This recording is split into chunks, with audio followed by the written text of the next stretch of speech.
গাঁজা একই সঙ্গে মাদক ও ওষুধ হিসেবে পরিচিত, কিন্তু বিশেষ করে ওষুধ হিসেবে সেটির প্রয়োগের ক্ষেত্রে উন্মাদনা বন্ধ হয়েছে।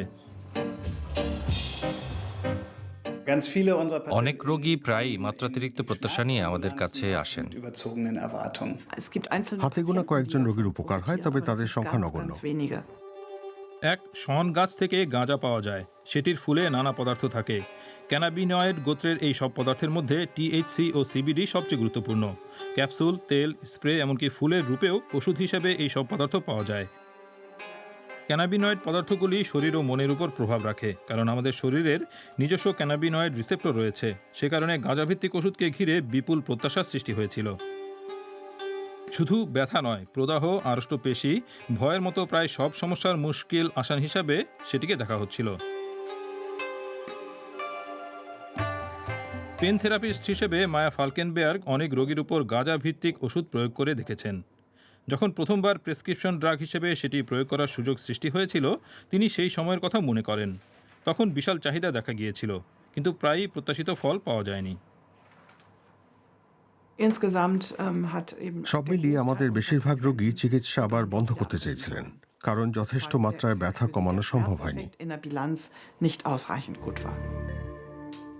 কার্যকারিতার অভাব, বিরল বৈজ্ঞানিক প্রমাণের অভাবে ব্যথা বিশেষজ্ঞদের মনেও ইতোমধ্যে গভীর সংশয় দেখা দিয়েছে। মায়া ফালকেনবেয়ার্গ হাতে গোনা কয়েকটি গবেষণাপত্র ঘেঁটে জানতে পেরেছেন যে ক্যানাবিনয়েড স্নায়ুর ব্যথার ক্ষেত্রে সবচেয়ে বেশি কার্যকর হয়, তবে সবার ক্ষেত্রে সুফল পাওয়া যায় না। 9.5 জন রোগীর চিকিৎসা করলে তাদের মধ্যে মাত্র একজন সুফল পেতে পারেন, অর্থাৎ খুবই খারাপ ফল।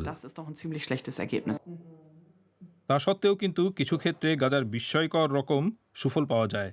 যেমন সিগ্রিড পিপগাস প্রায় 50 বছর ধরে মাল্টিপল স্কলেরোসিসে ভুগছেন। কিছুদিন আগে তার হালকা স্ট্রোকও হয়েছিল।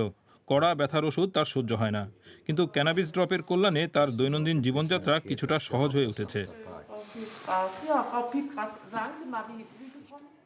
তার চিকিৎসক ইয়ান স্টর্ক বয়স্ক রোগীদের ক্ষেত্রে গাঁজা প্রয়োগ করেন।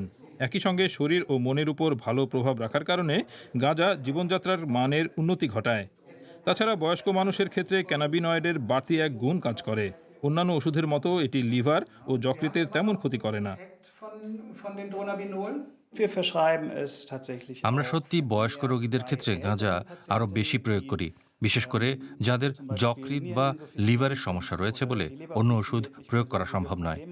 ভালো প্রভাবের লক্ষ্যে আমরা সঠিক ডোজ স্থির করি। এই ফুল রহস্যময় বটে। কখনো সামান্য ডোজেই ওষুধ হিসেবে গাঁজার সুফল পাওয়া যায়, কখনো আবার একেবারেই ফল হয় না। কোন মানুষের ক্ষেত্রে সেটা কাজ করে বা করে না, ডাক্তাররাও সবসময় তা বলতে পারেন না।